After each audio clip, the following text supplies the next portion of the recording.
Pag-usapan natin ngayon yung napapabalita, rumors na magkakaroon ng kudita sa Senado. Tatanggalin si Senate President Chis Escudero at papalitan ni Senator Cynthia Villar. Anong dahilan? Haka-haka lang. Paghahanda sa impeachment trial ni BP Sara. Okay, pakinggan natin ang balitang ito. Maimuugong na namang kudeta sa Senado. Patatagsigin daw si Senate President Chis Escudero at ipapalit si Senadora Cynthia Villar. Unahan daw ng ilang senador ang balaking umano'y pagpapatalsik kay Senate President Chis Escudero, pati na rin po ang umano'y papalit daw sa kanya na si Senador Cynthia Villar. Cynthia Villar for Senate President. So yan, balita yon sa mainstream media. Ito ngayon, may napanood ako na vlog ng isang pro-BBM vlogger. Si Alicia, basta pakinggan natin. Maganda yung kanyang analysis. May 12 ka senador na daw na susuporta sa patalsik kay Senate President Escudero. So isa na lang kulang. At ang kumakalap, ang nangunguna sa pag-signature drive ay walang iba kundi si Senator Amy Marcos. So, pakinggan natin. Guys, what's up? It's me again, Alicia nyo, at nagbabalik ulit para sa ating panibagong video. So, ngayon nga po mga minamahal, kung kagabi, di ba, ibinalita ko sa inyo, meron pong 11 na senador ang suportado itong si Cynthia Villar bilang maging Senate President. Nadagdagan sila ngayon. So, from 11, naging 12. Ito yung nakakatakot kasi isang senador na lang po yung kailangan nilang kumbinsihin, mga minamahal, mapapatalsik na nila itong si Senate President Chis Escudero. So, ito yung mga senador ipakita ko muna sa inyo yung pangalan ng mga senador. Nandito si Alan Peter Cayetano, si Pia Cayetano, ano pa bang aasahan natin sa mga Cayetano? Si Bato de la Rosa, si Bongo, Loren Legarda, Amy Marcos, Robin Hood Padilla, si Bongo, si Bong Revilla, Francis Tolentino, Cynthia Villar, Mark Villar, Mig Subiri. Although lahat ng ito mga minamahal is just a rumors. So, chismis ba? Okay, yung 12 na yun na binanggit niya, sa napapanood kong vlogs, nababasa kong mga comments, yun yung mga yun yung mga senador na posibleng boboto para ma-acquit si BP Sara sa impeachment. So, according to rumors, yung 12 na yon, sila ang nakahandang sosuporta na patalsikin si Senate President Escudero at ang ipapalit Cynthia Villar. Okay? Tuloy natin ang komentary ni Alicia. Lamang po ito, hindi pa po ito nangyayari. Pero yung nakakatakot dito, baka maulit yung senaryo ng kay Miguel Subiri na dati chika-chika lang yan hanggang sa isang gabi, isang araw na balitaan na natin na napatalsik na nga nila ng tuluyan itong si former Senate President Miguel Subiri. So, mga minamahal, mayroon din po tayong nalaman na bukod sa mayroon na pong 12 na senador na pumapabor na maging Senate President itong si Cynthia Villar, ang promotor pala para makagather ng votes, ng 13 votes, walang iba kundi yung kapatid ni PBBM, which is si Amy Marcos. I don't know kung bakit ginagawa to ni Amy Marcos, itong mga bagay-bagay na ito na hindi naman... Okay. Kung totoo yan, na si Senator Amy ang gumagawa niyan, para sa akin, yan ang pruweba na magkaibigan pa rin si BP Sara at Senator Amy. Kasi kung totoo na papatalsikin nila si Senator Escudero, naniniwala ako na paghahanda ito sa impeachment trial.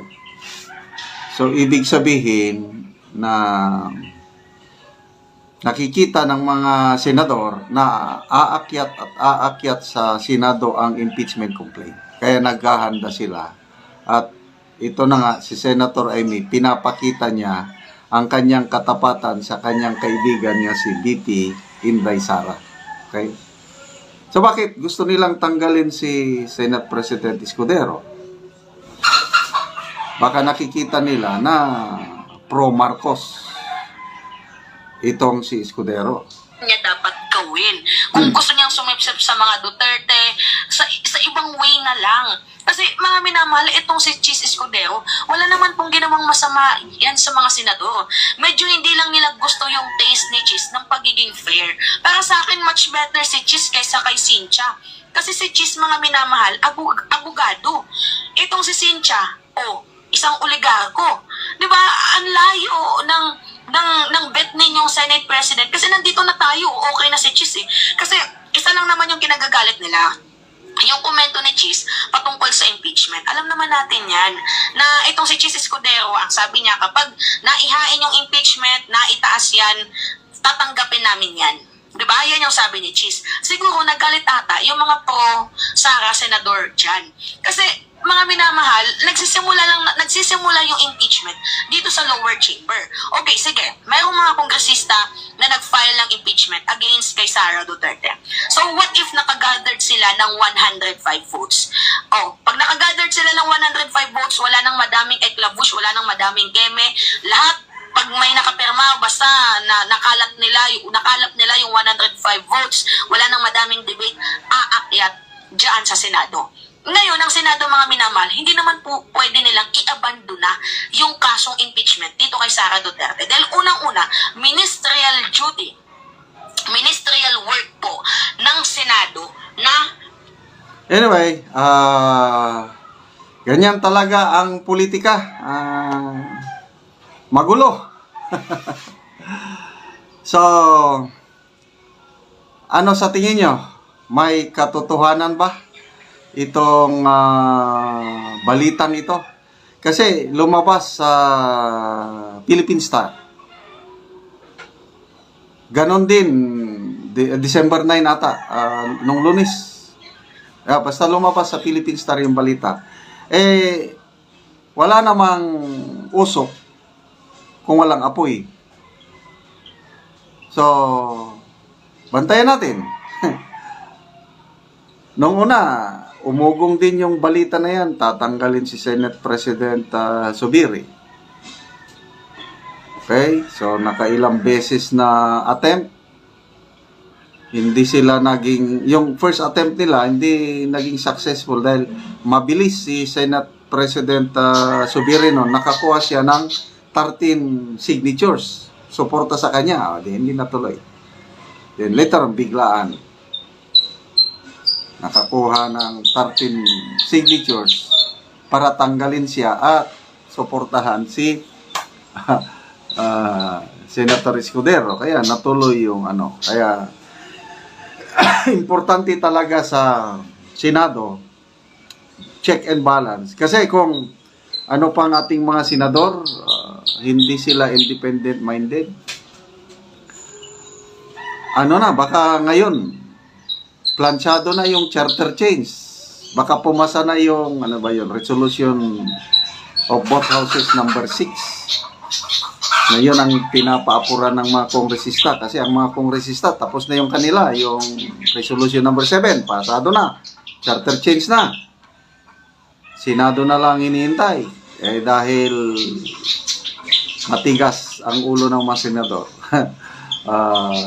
Hindi sumusunod. Kaya sabi ni Senator Zubiri na nasibak siya dahil hindi siya sumusunod sa utos ng powers that be. Ayun. So, naging tahimik na. Natanggap na ng Magic 7. Yung 7 kakampi ni Senator Zubiri. Tawag kanila Magic 7. Okay na. Hanggang ito, umugong na naman kudita. At kung ako ang inyong tatanungin,